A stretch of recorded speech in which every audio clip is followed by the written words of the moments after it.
आज आम chicken gravy preparation करा जाऊँ। तो प्रिपरेसन करा प्रथम आम कौन गोटे कढ़ाई किसी तेल नहीं जावा तेल आम पिज आउ टमाटो को पकई किसी समय गोटे 5 मिनट फ्राए करनवा। 5 मिनट फ्राए करनेला आम कौन चिकेन को गोटे कढ़ाई नहीं किसी तेल देकी फ्राए कर नहीं जावा।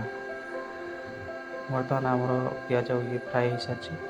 पिज आउ टमाटो आपको कौन गोटे मिक्स रे ग्राइंडिंग कर देखो आपको ग्राइंडिंग कर ग्राइंडिंग कर पुणी कढ़ाई किसी तेल दे किसी समय पुणी से पिज टमाटर पेस्ट को भाजीद भाजिला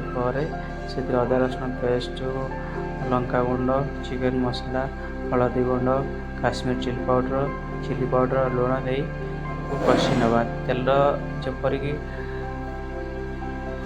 ऊपर को टिके आसला पर्यंत ये सब मसला को दे आपको कषि नवा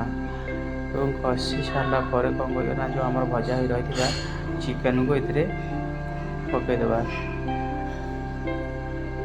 चिकेन को पकई 2 मिनट आपको कषिला कौन कर आम ना गरम पानी कर रखी साइड रे गरम पानी को मिसे स्लो फ्लेम रे 10 मिनट आपको रांधिदे 10 मिनट रांधिला आमर चिकेन ग्रेवी प्रायतः सुंदर भाव में प्रस्तुत हो। फाइनाली तार शेष समय कौन करें ना आम टे गरम मसला देदेव देखो ग्रेवी टी सुंदर ही आसानी से